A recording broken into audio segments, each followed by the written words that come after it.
Hello friends, इस video में देखेंगे फ्रांसीसी क्रांति के 5th पार्ट को, जिसमें जानेंगे फ्रांस का संवैधानिक राजतंत्र कैसे बना। जैसा कि हमने पिछले वीडियो में देखा था कि कैसे नेशनल असेंबली बनती है और सम्राट को वहाँ नेशनल असेंबली की शर्तों को मानना पड़ता है।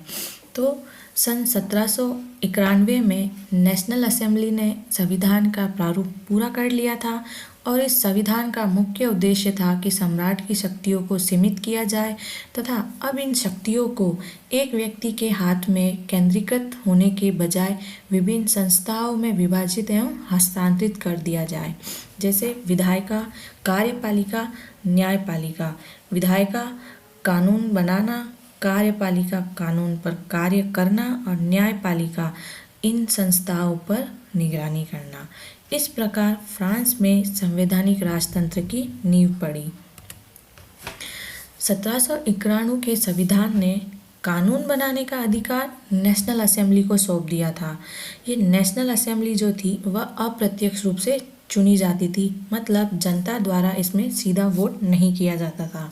तो सबसे पहले नागरिक एक निर्वाचक समूह का चुनाव करते थे और फिर ये निर्वाचक समूह असेंबली के सदस्यों को चुनता था। जैसे आप देख रहे हैं कि कैसे जनता मिलकर एक निर्वाचक समूह का चुनाव करते थे और इसी निर्वाचक समूह द्वारा नेशनल असेंबली के सदस्यों को चुना जाता था।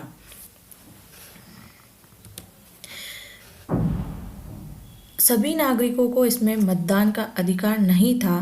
केवल पुरुष, वह भी 25 वर्ष से अधिक उम्र वाले और जो कम से कम 3 दिन की मजदूरी के बराबर कर चुकाते थे, उन्हें ही मत देने का अधिकार था।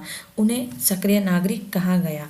शेष बचे पुरुष, स्त्री, बच्चे, उनको मत देने का अधिकार नहीं था और उनको निष्क्रिय नागरिक कहा गया। अब निर्वाचक समूह की योग्यता प्राप्त करने तथा असेंबली का सदस्य होने के लिए उनको करदाताओं की उच्चतम श्रेणी में होना जरूरी था। संविधान में पुरुष एवं नागरिक अधिकार घोषणा पत्र के साथ शुरू हुआ था, जिसमें नागरिकों के अधिकार, अभिव्यक्ति की स्वतंत्रता के अधिकार और कानूनी बराबरी के अधिकार को नैसर्गिक एवं अहरणीय अधिकार के रूप में स्थापित किया गया। नैसर्गिक मतलब ये अधिकार प्रत्येक व्यक्ति को जन्मजात प्राप्त थे और अहरणीय मतलब इन अधिकारों को छीना नहीं जा सकता था। राज्य का यह कर्तव्य माना गया था कि वह प्रत्येक नागरिक के नैसर्गिक अधिकारों की रक्षा करे। इस फोटो में आप देख सकते हैं कि ले बार्बियो द्वारा इस फोटो में ये चित्र बनाया गया है, जिसमें दाईं ओर फ्रांस को और बाईं ओर वहाँ के कानून को निरूपित करती है। इसके साथ ही आप ये अधिकारों का एक घोषणा पत्र देख सकते हैं, जिसमें नागरिकों के बहुत से अधिकारों को बताया गया, जैसे कि आदमी स्वतंत्र पैदा होता है और स्वतंत्रता के साथ ही उसको रहने का अधिकार है, उसको सुरक्षा एवं शोषण के प्रतिरोध का अधिकार है, संपत्ति का अधिकार है, प्रभुता का अधिकार है।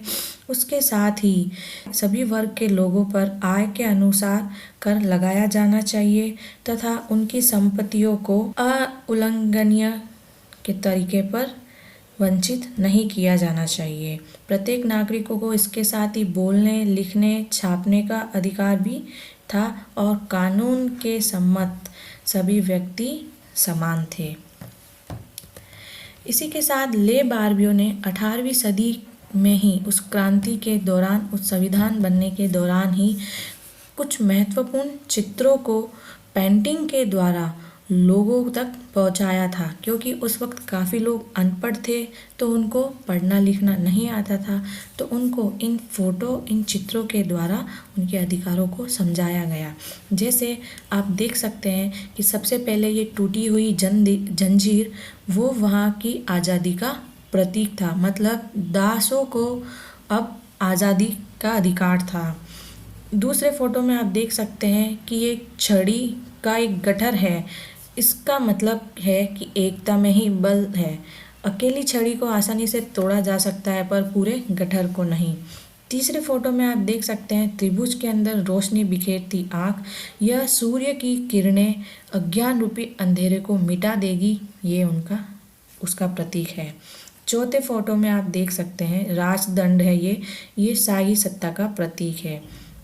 इस फोटो में देखिए कि अपनी पूंछ मुंह में लिए एक सांप है, वह सनातनता का प्रतीक है। लाल फ्राइजियन टोपी, ये दासों का स्वतंत्र होने के बाद पहने जाने वाली टोपी है। नीला सफ़ेद लाल, ये फ्रांस के राष्ट्रीय रंग है। ये डेनो वाली स्त्री, ये कानून का मानवीय रूप है।